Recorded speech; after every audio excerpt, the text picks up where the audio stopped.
Hello and welcome along to another episode of this FM22 One Club story from Hemel Hempstead Town with me, Daniel.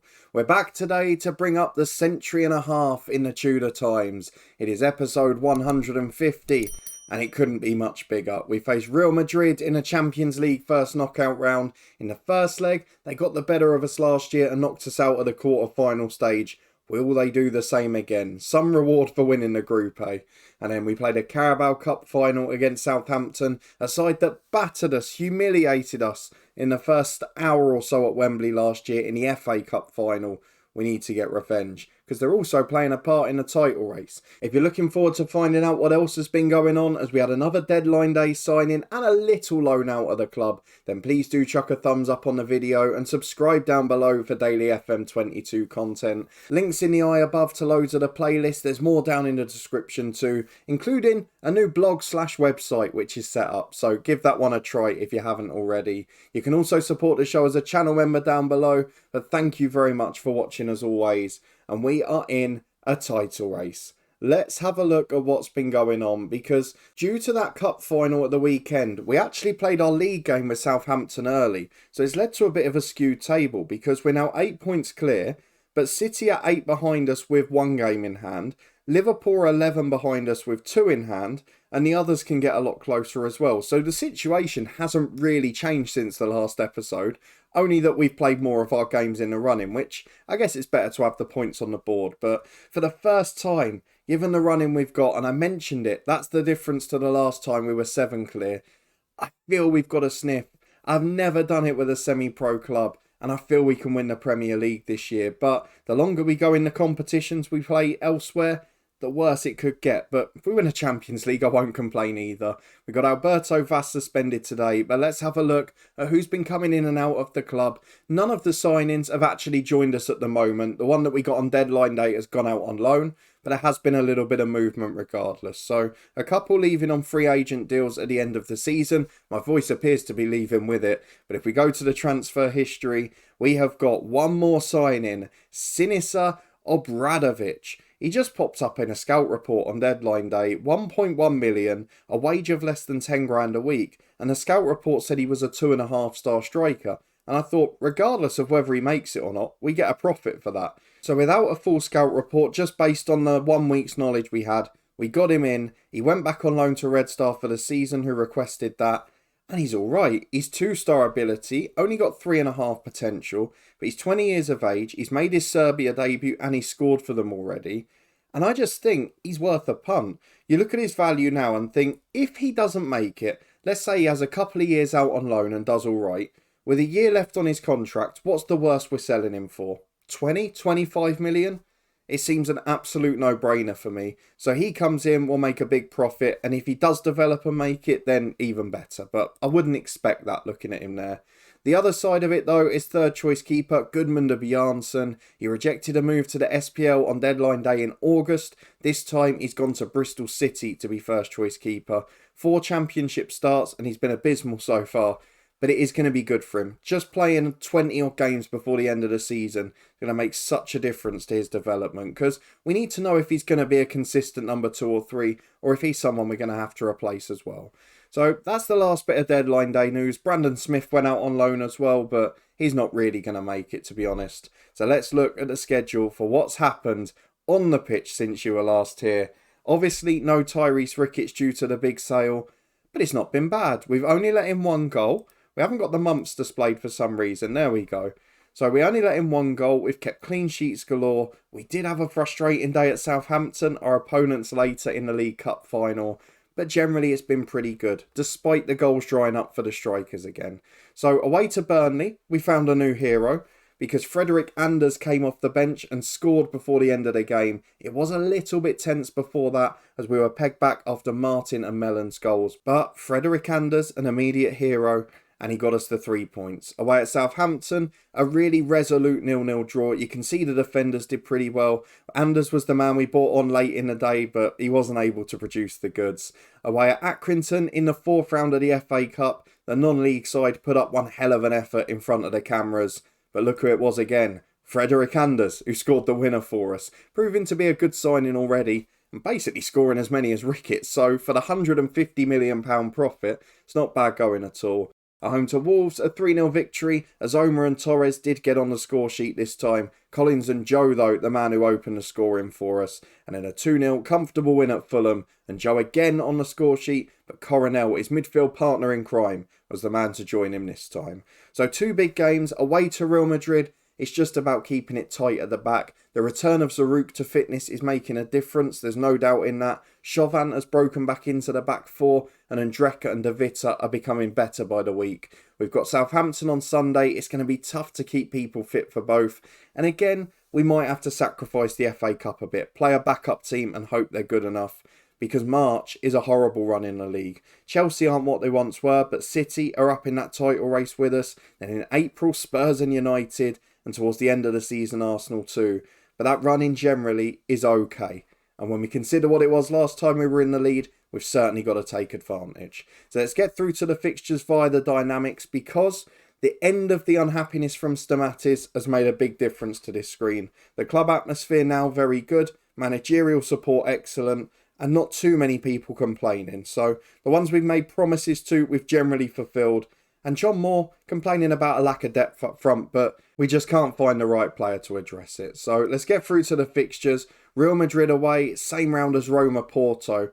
I mean, take that as a difference. Roma we would have beaten. With respect to them, they're not at the same level in this save.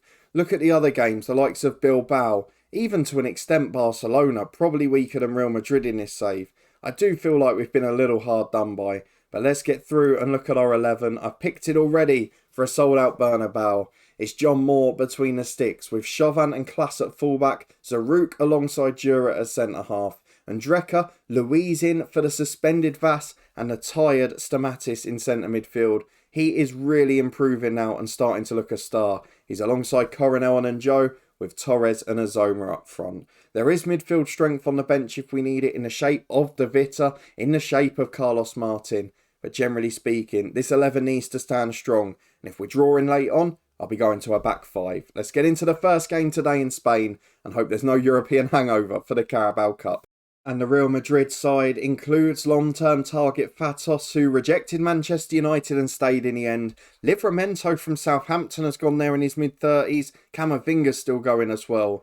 But the young players they have got are phenomenal, and we know how good they are from last year. So let's ask the lads to pick up where they left off. Give it everything you can, and just don't leave us with a massive deficit. Give us something to play for in the second leg. Well, this is a very boring game with 5 to half time. There is some good news though on the screen. You can see Real Madrid have shown the respect of matching us up, which hasn't worked to an extent. It's stifled us, but they've not created much. And I don't know if you saw, but Arsenal were leading Liverpool by 2-0 in the Premier League.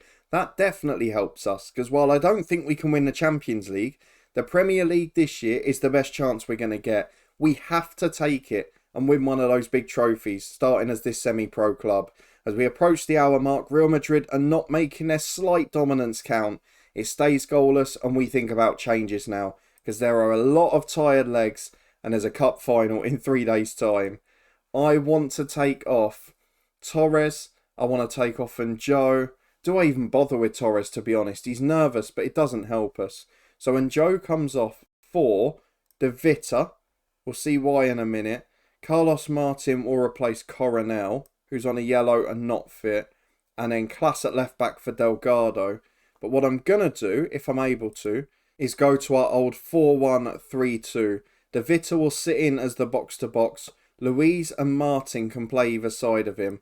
Not actually sure which way round they're better, the way they were originally. So Martin will be an advanced playmaker on attack. Luiz on attack the other side.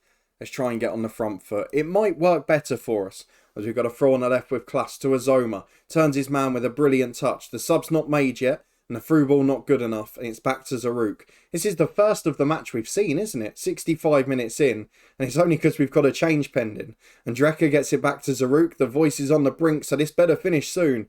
Out to Chauvin on the right. Four getting forward. Luiz chips it in. Headed away at the edge of the box, and Ndreka down again. To Chauvin. This better lead to something. We've put a lot of time into this. Luiz on the right side of the box. Get it in. Chauvin across the box is blocked and Ndreka shoots. That's blocked too. And now Real Madrid have got a 5-on-3. We've got to be careful. The through ball is not good enough. It's Peters out. and the substitutions are now made as Barrera shoots from a distance with a free kick, and it's just tipped wide by Moore. In fact, the Real Madrid player ran it out on the rebound, so it stays 0-0. They've been the better side, but they've not done enough to win it. We've got to be fair. I know we've not been great, we've not shown really any intent to get a win, but a 0-0 draw is not a bad result. There's no away goals anymore, so if we can take this back to what is now Stadium MK, it'd be great. But it's the 89th minute, it's a Real Madrid corner. Oh, it had to happen. Poby heads in at the front post, a set piece. Something as poor as a set piece. Zaruk lost his man, I talked him off at the start of the episode, and I get my fitting comeuppance for that. The good news, we're still in a tie. I would have taken it at the start of the night. And Liverpool lost 4-0 at Arsenal. So the title race is really getting into our favour. Let's go ahead to Sunday. We need to recover these lads quickly. I want to win a trophy. Because if everything else fails, we've always got the Carabao Cup to fall back on. It saved us last year. Can we win it this time? Back in a minute. I think Liverpool are out of the title race in the 93rd minute today. They've lost at Spurs. They are now 11 behind with the same played. Spurs might be in it still. They've shown they can be good. And City, of course, are. But it is tense at the top. And this is starting to turn into our best ever chance. It is also, though, Carabao Cup Final time. Just a few minutes away from that. Manchester United lost as well in that title race. Apart from City, teams are struggling to keep pace. So let's get to the fitness test. Mattis is back. Which means if everyone else has made it through, we should have our first 11 today. Something we didn't have in the FA Cup Final last year. 90,000 at Wembley. And Dreca's suspended. That's a shame. But if there's any position we've got an able deputy, it's probably De Vita in holding midfield. Louise is replaced by Stamatis. The bench is filled with Louise and with a goalkeeper for Andreka. The rest of the side, it virtually picks itself. I'm just deciding Torres or Srubeck. Torres or Srubeck. Srubeck. He's still top scorer despite being out the team for a month. Forget his rating. The kid's a superstar and he's going to deliver for me today. The rest of the team says the same. The Vita forced in for Andreka. Srubeck in, big call above a Torres, last year's top scorer. Let's get into the first Wembley Cup final of the season. Let's hope against Southampton we can get revenge for last year's FA Cup. Oh, and I forgot the third change as well. Sorry, Stamatis in for Louise. That one strengthens us though. No concerns about that. Well, we saw Livramento at Real Madrid in the week, so we know that they've started to have a change in the guard here. They've still, though, got Ngonge, Souza. Souza ran right against us last year. Maya, the best right back in the world. October, a great keeper. Bernardini's class. And Liam Delap still going strong up front. What can we do this time? Frank Lampard sort of had our number a bit, hasn't he? He's held us in the league. We had that big 5-1 win against them last season when he came in. And since then, he's sort of had our number. So let's see what the first half brings in this one. We've got the home kit on. We're into the first half. Please let it be a success. And we're back with just 6 minutes on the clock as here comes Southampton down the right, clustering brilliantly against his international teammate from Belgium. Picks it up at the halfway line, goes to the Vita, and Joe turns his man to Stamatis. Back in after a week's break. Futovic, Srubeck. That was the big call. And we've got it right. Stamatis in, through ball for Srubeck. And it's like he's never been out the team. He is the best finisher at the club. And that's what we need in a cup final. One shot, one goal. Srubeck. What a decision to start him. Though with 20 minutes gone, it's Southampton on the front foot. Free kick from the right. Pretty poor actually. Chauvin just nods it back to Moore. And we start again with Zaruk at the back. Made that mistake in midweek, but otherwise has been pretty exemplary for us this season. When fit, of course, that is. As the lap goes through, De Vita heads away. They're playing very direct, this Southampton side. And I'm not sure they're going to get much joy doing that. As Zaruk finds De Vita. Back to Jura at centre-half. And Jura brings the ball forward. Through to Srubeck. He must be offside. He puts it over the bar anyway. It wasn't offside. The flag stayed down. That's a big miss. He's got the goal already, so I'll let him off. But Southampton are on the front foot. Corner kick in. What are you doing? Who did that? It's the captain. It's Coronel. Why? You didn't need to make a challenge. The corner hadn't even been taken. And the penalty's now been awarded. John Moore, how much have you got left in your heroics? Last time we were here, you saved a penalty in the last episode. Doesn't do it this time. That is a great penalty. Top corner, postage stamp stuff. 1-1. A moment of stupidity from the skipper. But we're straight back at the other end with a corner kick, and it's in towards Chauvin, blocked as Zarukis off the line. How has it not gone in? And now Southampton are on the break down the right. Hansen Aaron, back to Meyer. Through ball to Delap, where's the defence gone? Oh, what a save, John Moore. This game has opened up, that's wild defending. Where on earth have they all gone? And just a moment before that, we'd had the ball cleared off the line, as it looked like we were going to retake the lead. Corner kick in, this time headed away with no fuss. Coronel goes out to it, get him out the box. It stays 1-1, it's been an even game, there's nothing in it. But Southampton look a threat from set pieces, and they've got another. Hansen Aaron in, NS loses out. Chauvin heads away. Get onto it, get out the box. So deep. As Sousa goes back wide again, into Delap. Oh, it's happening again. Defensively, we are collapsing at Wembley against Southampton. Every single time it seems to happen. And they're such poor goals. It's not like they're doing anything special to win the game. We're gifting them the opportunities. These lads are going to get a massive kick up the backside at half-time. Because after a great start, we're throwing it away again. And we can't afford to start losing cup finals now. That great record we have for so many years. I'm going to point the finger. I want a much better display. Chauvin hasn't even reacted. Into the second half we go. 10 minutes gone in the second half as we come back with a free kick being delivered into the box. I mean, we've not even had a highlight this period. As Strubeck's in at the back post. Over the bar again. Let's make some changes. We're going to go early. Chauvin knackered and anxious. On comes John Mellon. Coronel gave away a penalty and knackered. We're going to bring on Vass. And although Njo is an option, I'm going to take off Azoma. He is going to be replaced. Torres or Anders. This is a big decision. I'm going to go for super sub hero, Frederick Anders. Make yourself the ultimate hero. On he comes with 35 minutes left. And we've got a big chance. And we need a big hero to get us back into this at Wembley. We've got 2 changes left. We've got 20 minutes left. It's time to roll the dice. Let's go attacking. Let's get on Carlos Martin as the number 10. And we're going to take off Class at left back on a yellow card. Get on another flying fullback in Delgado. 18 minutes to go. We're throwing the kitchen sink at them. But we need something. And we need to avoid getting caught out on the break. As Mellon goes back to Zaruk on halfway. Forward to Alberto Vass. Short to Martin. Through to Anders. Oh, that's a terrible finish. You've scored nearly every chance since you've joined this football club. And you've done that on the biggest stage. Oh, Fred. You've just stopped yourself becoming a hero at this club. One more chance to demand more. 5 minutes plus stoppage time to go.